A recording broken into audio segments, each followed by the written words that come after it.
Okay. Now, also with on the tinctures, I guess with tinctures, when it comes to dosage, would it sort of be the same idea as when someone's smoking, where you control your own dosage, or is there That's a what dosage about that? the tinctures. Yeah. Yeah. If you feel like you haven't had enough, you can just, instead of smoking a little more, you can drop another 3 or 4 drops underneath the tongue. Yeah. Just or as we are here at the coffee shop, a little bit into the coffee. For, Well, instead of using sugar, right? Or should dare I say the fake sugars and I don't know if you know what they do to don't. you, but I know I read an article about those fake sugars and no thanks. I avoid them. Okay. Besides tinctures, teas. You have any experience in making cannabis teas? Oh, I love cannabis tea. I do. That was one of the things that I used right before Fenton was born, was cannabis teas. So, Really? yeah, it's a gentle way, but it just calms the nerves. So I didn't find that the cannabis teas have too much of a punch for the pain, but my pain levels or my pain tolerance was already way up there because I was pregnant, which Correct. is an added bonus. But So the tea allows you to calm, relax, very much so. soothing, And especially. it's not, it doesn't hit you over the head. It's very slow and gentle because it's absorbed to the gut. Would that be good for somebody then who's dealing maybe with anxiety? For sure. Yeah, Absolutely. yeah, tea. Um, oh, what else? Okay, now when it comes to making the teas, material wise. Now in the video they showed the guy was using stems and roots and stuff like that. What do you got any recommendations as far as what you would recommend for to make the tea with? Whether you should use the whole plant material, would you use leaf material, or as these people did the stalks? I think because I haven't had enough experience personally with roots, I just avoid the stalk. Mm-hmm. So leaf and flower. Do you agree? That's really where you're going to get the most benefit. The benefit from it. Yeah, I wondered like with the stock. I know that you might get there'd be some stuff there, but I wonder if there was other parts of the plants like essential oils or stuff like that, or terpenes or something that might be within the stock that you know that might be water soluble in order to come out. What else on the OT?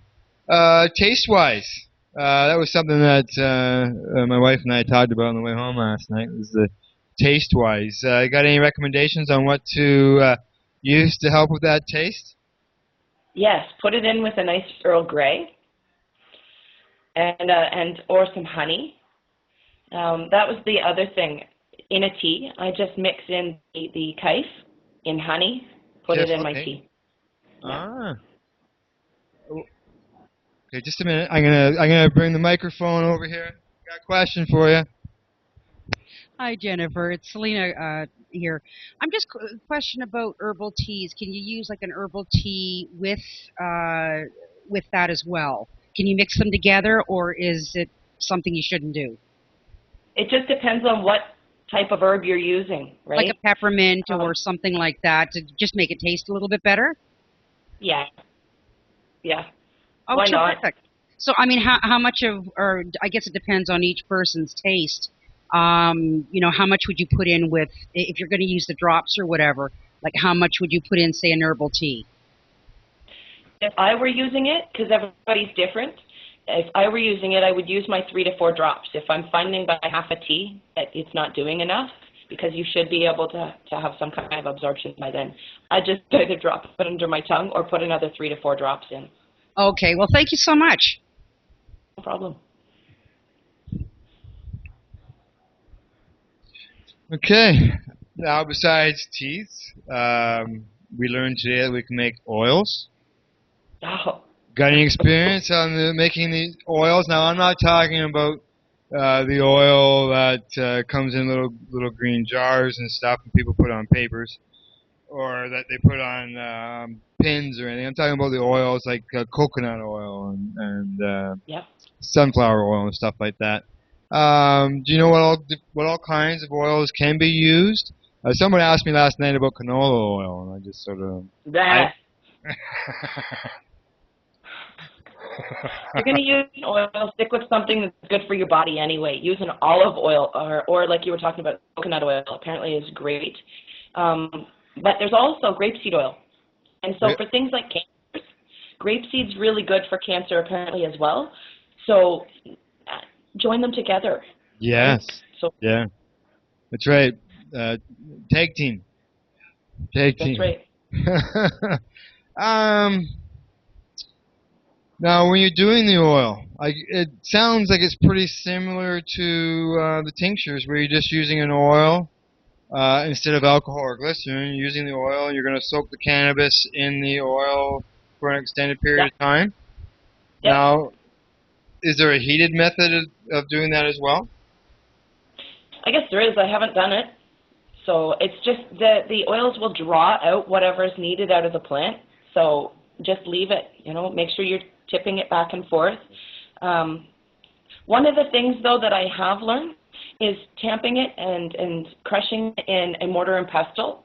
Don't crush it in a coffee grinder or anything else. Just do it with it. So you're releasing some of the oils before it goes into the grapeseed. Oh, okay. So, don't put it in that coffee blender so it makes it so it's just into a green powder. And from what I understand. Yeah, your oil just gets cloudy. It's harder to strain. Right. Now, these oils, do you know if you can use them, obviously you can use them internally, externally as well? Like a massage oil or something? Yeah, yep. There's shea butter is something I've been working a lot more with because it's really good for the skin. But grapeseed oil is what I used for the healing touch massage. Mm-hmm. And because it's great for your skin, it's great for your hair. And that's what I would add is the grapeseed. And I intend to use that more. Now, can this stuff be used on wounds, or would that be better to stick with something else? It can be, but you know what? I would not. Any kind of a slice, you just don't. A burn, great, but any kind of slice or any depth to any wound, you don't want to take the chance because it can get in there and rot. Right. Yeah. Right. So basically, we call it sort of facial. Like a rash or whatever, something's on the top of the skin, not into the skin. Right. Storage life. Do you know how long a oil will last? Like whether you put it in the fridge or whether you put it on the shelf or anything along that line? Months. A month. As long as it's and in a dark space. That's why you want to put a cover on it. That's what I was taught. The person who taught me how to do a covered oil said make sure that it's covered. Yeah, okay. And maybe a dark jar, just in case some light gets into it, maybe? That's true, yeah. Yeah. As long as it's out of sunlight, then you're great. Right. As far as creams, you got any experience in the hand cream or making the bombs? Actually, am I allowed to say whose balm I use? Oh, I as long as they don't care, I don't mind. Okay, the one that I found and I used it for my walk, it saved the skin on my face. I was burned to a crisp, and that was Amy Anonymous's Cannabis. So, and it worked for my muscles. Why mess with a good thing when you found something that works? Right. Yes, and I know Amy very well. We have had a Skype interview with Amy in the past, and that was before we started getting these things recorded. So I'm going to have her come back so we can record them. Because you're actually only the third person as far as these interviews that since we started recording. So wow. Yeah, and it's the first one here, so it's all a bit of a learning experience in order to do this recording end of it all. So, yeah.